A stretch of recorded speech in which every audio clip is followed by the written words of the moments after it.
Hello, everybody, and welcome to the Tip of the Ice-Burgh podcast, your home for Pittsburgh Penguins news and analysis. You can find us on YouTube at Tip of the Ice-Burgh. Make sure you like, share, subscribe, all that fun stuff, or you can catch us anywhere you get your podcast from. We got a good show for you guys today. We're going to kind of step away from the major issues that we've talked about time and time again. We all know goaltending, huge topic of conversation, but really nothing new over the last couple of days in that conversation. Team defense, a major conversation that we've had a couple of different times this week.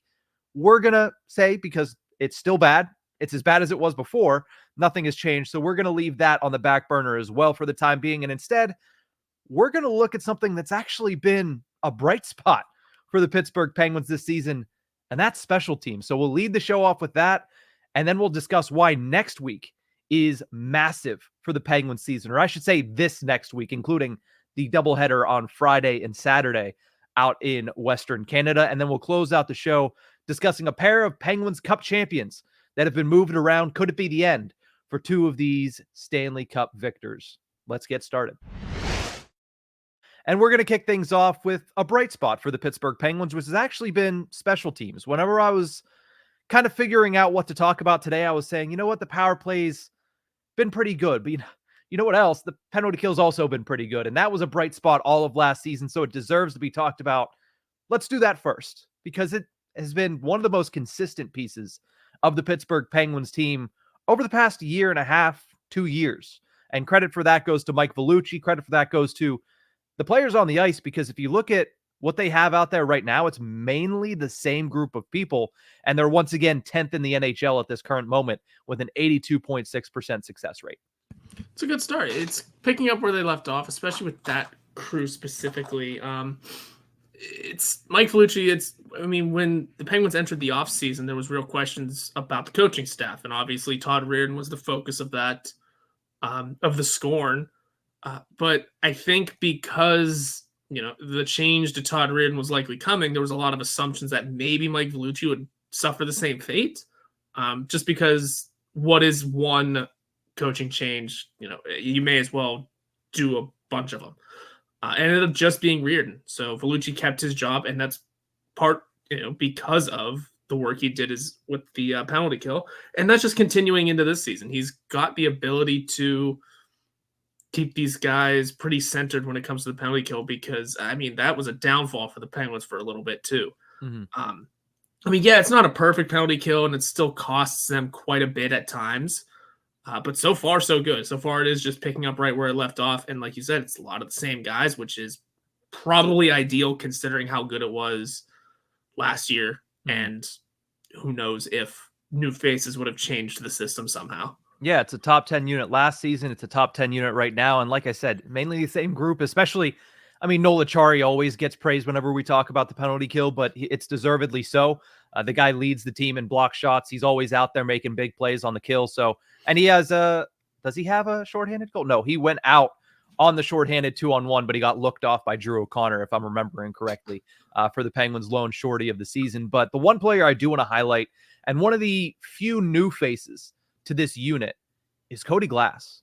I know that we had talked about this before, that, this is a role that Cody Glass is going to have to take on if he wants to remain in the NHL roster. We all have talked about how good he has looked at 5-on-5, whether he's been on the fourth line or the third line. He just looks like he's fitting in really well in Pittsburgh, and it looks like it's kind of been a fresh start for him that has worked very well. But second among Penguins forwards in shorthanded ice time behind only Noel Acciari, that surprised me a little bit. And what does that allow them to do? Well, it allows them to take Brian Rust off the penalty kill. He only has 2 minutes of shorthanded ice time for the Penguins. So a huge, huge boost to that unit having Cody Glass out there. Kevin Hayes has had a little bit of shorthanded ice time, but again, only a handful of minutes, been used sparingly. Same with Matt Grzelcyk. The majority of these guys are the same, except Cody Glass has gone in there, and he's meshed really well with the penalty killers that have already been here. Good, and that's the way it should be. It's an easy learning curve for him. It's kind of not where I expected him, but then again, with so many new faces coming in, I don't know where I expected anybody to go. Yeah. Honestly, I didn't expect Jesse Puljujarvi to be getting any power play time, yet here we are. Yeah.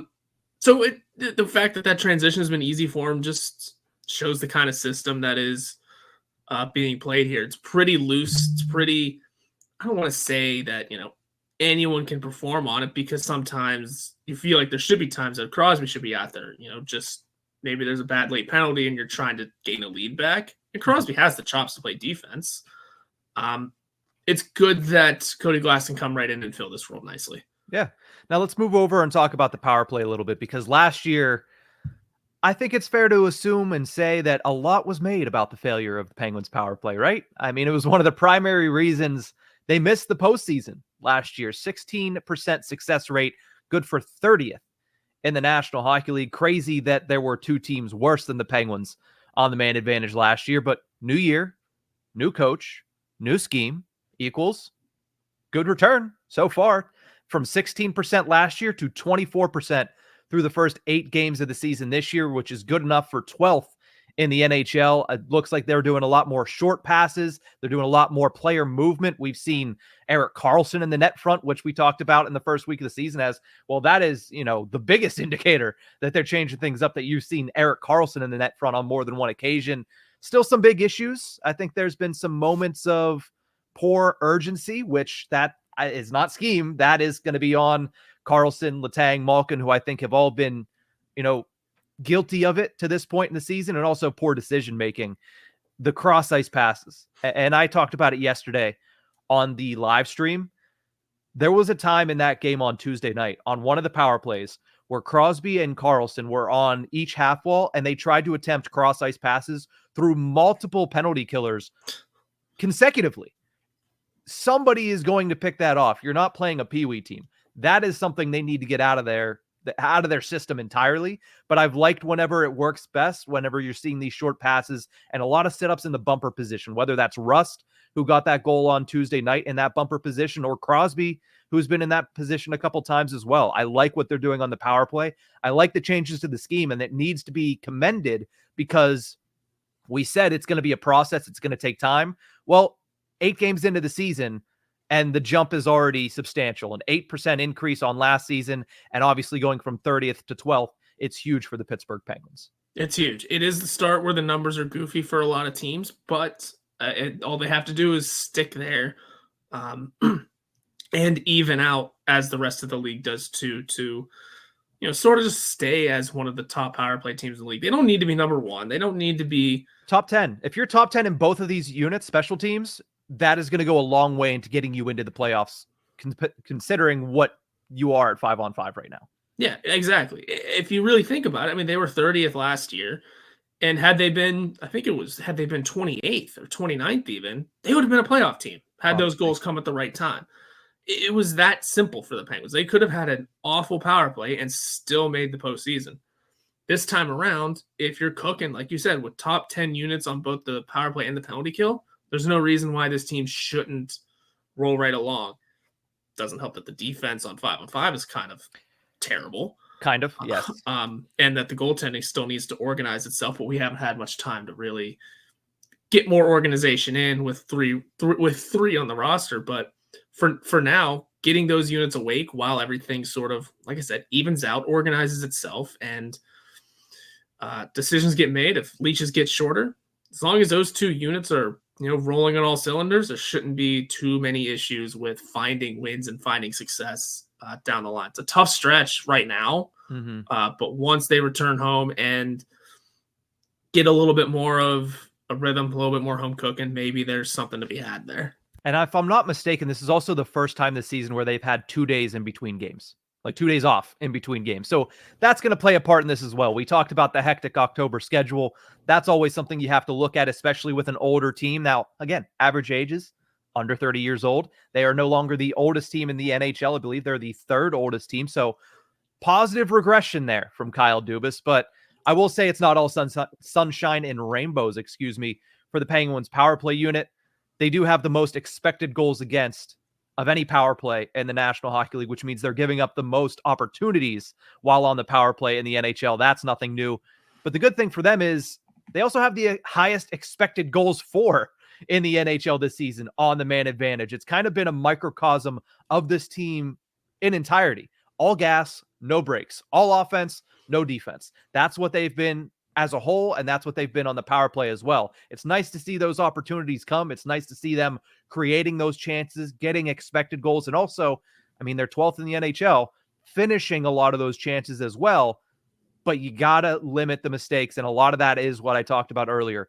Poor urgency from the guys at the point and poor decision-making from the guys at the point as well. You have to be smarter, knowing that these other teams are aware that you give up a lot of these chances, and that's going to be part of their scheme and their attack and how they want to go against you on the other side of things. But at the end of the day, a bright spot. I think we can all say in its totality, power play, penalty kill has been a bright spot for the Penguins this season. And when you're talking about a team that is right now 3-4-1 and struggling at 5-on-5, it's been very paramount that these units have been what they've been so far this season. So shout out to David Quinn coming in here and kind of helping turn this ship around. We know that it's not all on him, which means if it falls off, it's not also all going to be on him. But that is the one major change, the one material change that everybody can see, whether you watch one game or you watch all 82, hey, they have a new coach. So you have to give him some props, because that seems to be the one big change that they made outside of the scheme in general, and that I would imagine Sullivan and the players have also had a hand in as well. But shout out to the special teams. Do you have anything else on this before we move on? No, not much. It's the way you mentioned that it's David Quinn, taking it and being the biggest material change. Yeah, no kidding. I mean, the way we discussed, Cody Glass being probably the biggest change, and that's not even that much, to the penalty kill. It's the same, for at least on the first unit, it's the same 5 names that have been on penalty kills with the Penguins, except for in Karlsson's case, for years, that have been here, that have been part of the Penguins power play and know that it can get something done.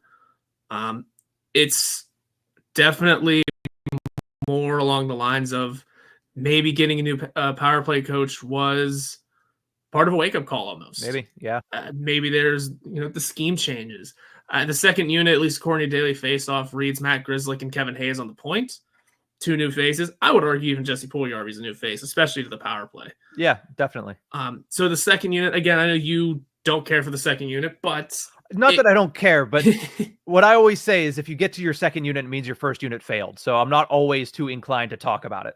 Yeah, and that's fine. But that's where the change usually is. That's where, let's say, someone like Rickard Rakell's on it now. Sometimes he filters up to the first. Sometimes Brian Rust filters down to the second. It's the way that sort of hierarchy goes. But the second unit's got 3 new faces, whereas the first one, like I said, is 5 names that were at least here last year. Yeah. They know what happened last year. They understand. They all took great exception to what happened on the power play and are all going to try and do something about it. I still don't fully know how I feel about Karlsson and Letang on the same pairing, but it's working, so screw it. Yeah, you could say it's 2 defensemen on the pairing, which should limit chances, but when it's those 2 defensemen, it does nothing to limit chances. So we digress on that. The Penguins have a lot of issues, but special teams is not one of them. Before we continue, we are proud to partner with the Rangers Ed podcast and Little Ed's workshop to raise money for Breast Cancer Awareness Month. Head on over to the link in our description below to check out men's and women's t-shirts, as well as some hoodies. 100% of the profits will be donated directly to breast cancer research. I got mine in the mail yesterday, and I'll tell you, really nice athletic wear.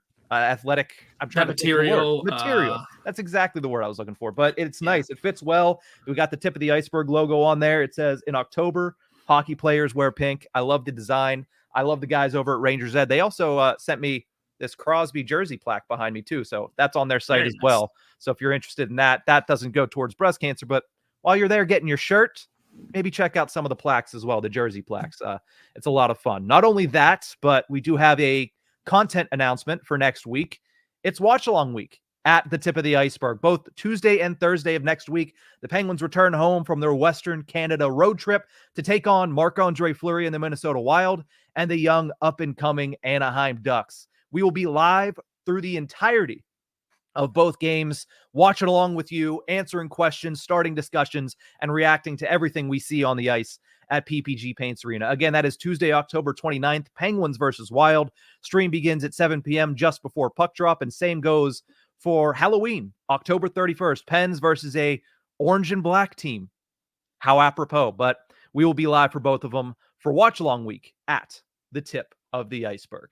With that, let's move over and discuss an important week that's going to be part of Watch Along Week. I think the next 3 games, Horwat, are of mass importance for the Pittsburgh Penguins early in this season. They have currently lost 3 straight games, had a lead or were tied in the third period in their last 2, but they weren't able to get the job done. They weren't able to finish. And in the case of Tuesday night, they blew a lead in the last minute of regulation. And anytime you do that, typically you don't deserve to get that extra point.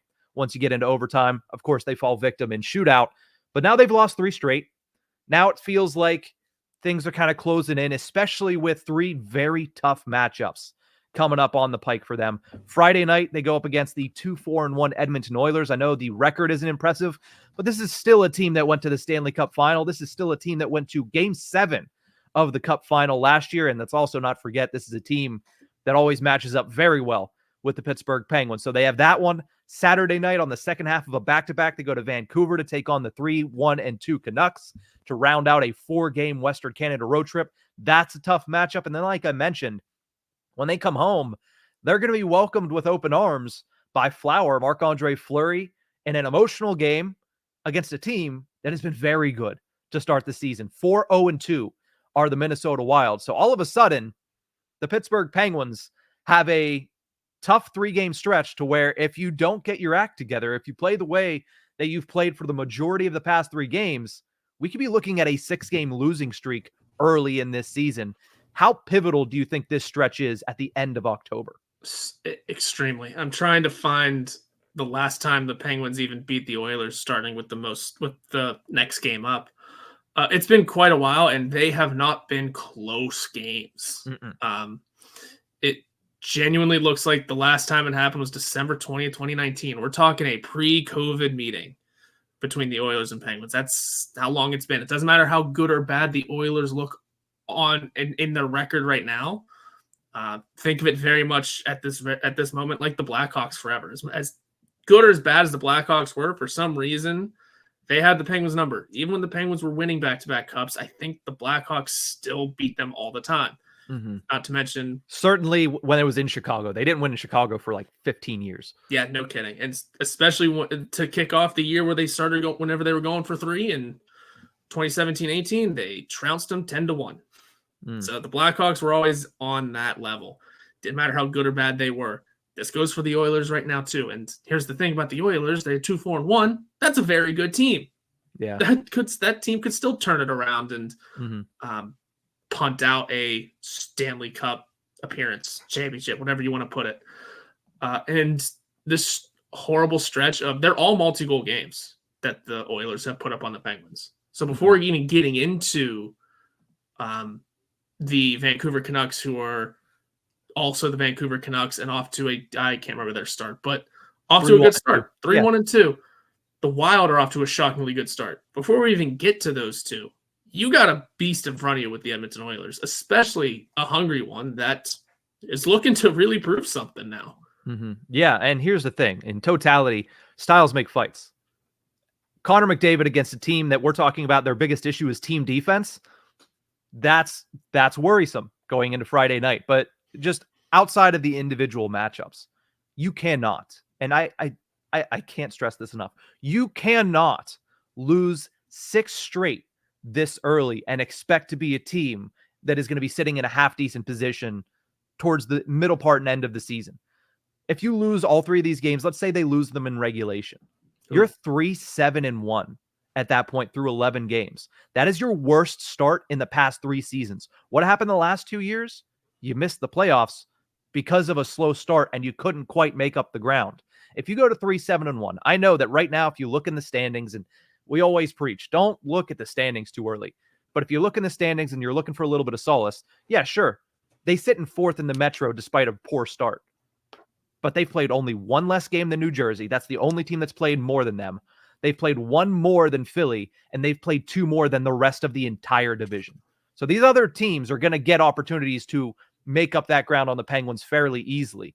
If you're 3-7-1, you're going to be in a tough position at the end of October, as you have been for the last couple of seasons. I mean, last year, they were 5-6-0 through the first 11 games, and they were 8th in the Metro, last. 2022, they were 4-5-2, which was good for 7th in the Metro through 11 games. If you're 3-7-1, I have a hard time believing you're not going to be 7th or 8th in the Metro again, and you're going to be fighting from behind. And I understand we haven't seen the best out of Sidney Crosby. We haven't seen the best out of Erik Karlsson or Kris Letang. We might have seen the best out of Evgeni Malkin in that first week of the season. But again, even him, the last 3 games, he's kind of taken that step backward as the rest of the team has. The bottom 6 has looked good. The special teams has looked good. The goaltenders in spurts have looked good, or I should say 2 of 3 of them have looked good in spurts. But you need to put it together, and you need to do it quickly, because if you keep falling behind the 8 ball, I'm not going to be able to trust them to be able to come back, because the last 2 years, yeah, they've made it close, but you didn't get the job done. If you fall further back than you have in the past, it's going to make it much harder for them to get out in front this season. Yeah, put it this way. 3-9-1 was enough to get Jay Woodcroft fired in Edmonton, speaking of the Oilers. Now, what did they do? Rifled off enough to go to the Stanley Cup final. Now, that was helped along by a 16-game winning streak. Yeah. Penguins are probably not capable of something like that. I mean, that exactly. Like, this team, outside of that tail end last year, this is not a team that goes on a lot of winning streaks the last couple of seasons. And I don't see the material changes being made to where I think they can do it again this year. This is a team that's going to be like, hey, we need to go 3-1 this week. We need to go 2-2 another week. Yeah. We need to go 3-1 again this week. It's not a team that's going to be able to say, hey, we haven't lost in 3 weeks. Like, there's too many holes in this team right now to believe that they can do that. Not at this very moment, no. If they put things together and maybe some things start to improve and start to look solid, have that discussion in later months. You know, it just, as of right now, in the late stages of October, going into November, probably even into December, you're not going to have a team like that. And I say that because even if they do go 3-7-1 down to whatever else it may be, it's not the end of the season. There is still time to turn things around. Mm-hmm. But you got to, and the Oilers did it last season with it's tough to compare rosters. The Oilers roster wasn't that deep last year. But, it wasn't, but they did have a guy that scored over 130 points. Exactly. Probably had a couple. But yeah, they had a guy that scored over 130 points, a guy that put up 50 goals, and, you know, the Stuart Skinner figured it out somehow. I'm not saying those things also can't happen in Pittsburgh. Sidney Crosby can easily put up 100. Tristan Jarry could figure it out, possibly. Joe Blomqvist and Alex Nedeljkovic could figure it out, and they could figure out it. Never mind. We're not getting into it. Exactly. Someone could figure it out. And for what it's worth, if it really is Sullivan's job on the line here, Gerard Gallant would be a nice little, here's a pick-me-up. Anyway, enough of that. But just spitballing here that it's not totally over, even if you do lose these games, but this team cannot play behind the 8 ball, especially if they don't plan on making those harsh changes like I just mentioned.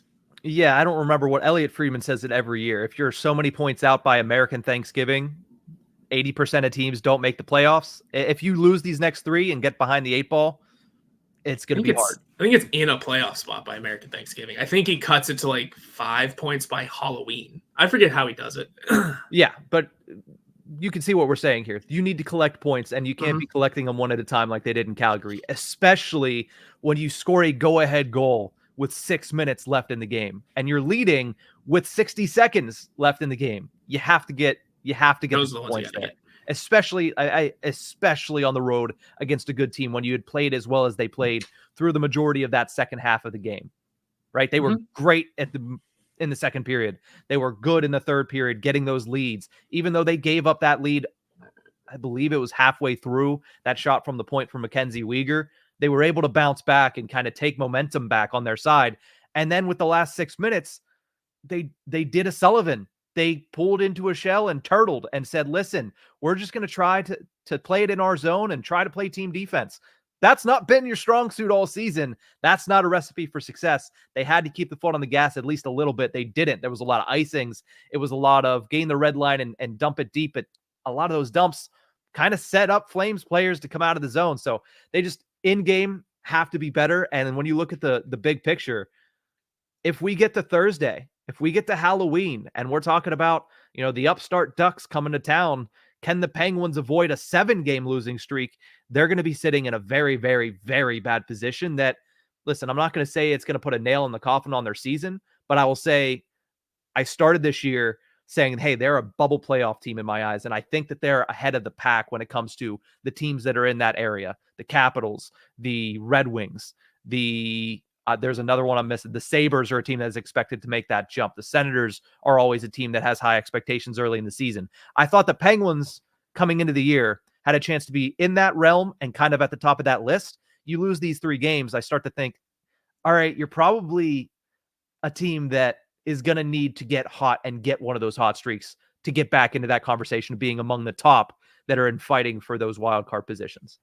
Absolutely. It's still the goofy season where, like the Capitals are 5-1-0 right now. The Senators are 4-2-0. Buffalo Sabres have turned it around 3-4-1. Still not phenomenal, but they started 0-3 or 4, I think. That's just in the East. It's going to be tough out there for everyone, and it is just that weird time of season where the rankings look wonky, the standings look weird. But again, like with the power play and the penalty kill, is if the Penguins can get into a spot and remain even and even out as everything else sort of falls into place, that's where they're going to have to be. Yeah, like we mentioned, they haven't gotten the best out of Sidney Crosby by far. They haven't gotten the best out of their 2 top defensemen by far. They haven't gotten the best out of, I would say, their entire top 6, but Malkin was really good for the first week. And so too has been Rickard Rakell. Like, not even was. Rickard Rakell has been great all season long, but you need a little bit more out of that top 6 unit, and you need a little bit more out of this entire team when it comes to playing on the negative side of the ice, playing in your own zone. You need to be a little bit better, give up less grade A chances, and help out these goalies, because I understand they need to figure it out, but it helps whenever you're not getting shelled with 15 shots in the first 15 minutes of the game, and a lot of those come in at grade A situations. But let's finish off this episode by talking about a couple of former Penguins, a couple of Cup champions that may be trending towards the end of their NHL playing careers. Let's start with Justin Schultz, because he is heading over to Europe, signs with HC Lugano of the Swiss League. Last year, he played with the Seattle Kraken on a pairing with Brian Dumoulin, scored 7 goals, 26 total points in 70 games played. A guy who still has a lot of value, it feels like, around the National Hockey League, or at least you would think so. A right-handed shot defenseman that can go out and move the puck and still put up points. Usually those guys are in high demand, but unfortunately for Schultz, not able to find a contract in the NHL this season, heads over to Europe. He was a major factor in those Penguins back-to-back Cup runs. What I forgot, because time hurts a lot of things. You forget certain things. He was on the 3rd pairing both years in the playoffs, playing primarily with Ian Cole. Even that second year when Kris Letang went down, he was technically a 3rd pairing defenseman, even though Mike Sullivan was deploying his defense pretty evenly throughout. Deploying an even defense and giving Schultz that top line power play opportunity. Yeah. Which was huge, especially without Letang out there for it was the entire playoffs. Yeah. It was that was the height of his career, you could argue. I mean, that was his career year, that 16-17 season. He had 50 plus points. Yeah. And even at the age of 35 and playing with Dumoulin last year, he still had a little bit of that ability. Obviously, it's declining with the age and the system that he's playing in, and the role he was in as a 3rd line guy in Seattle.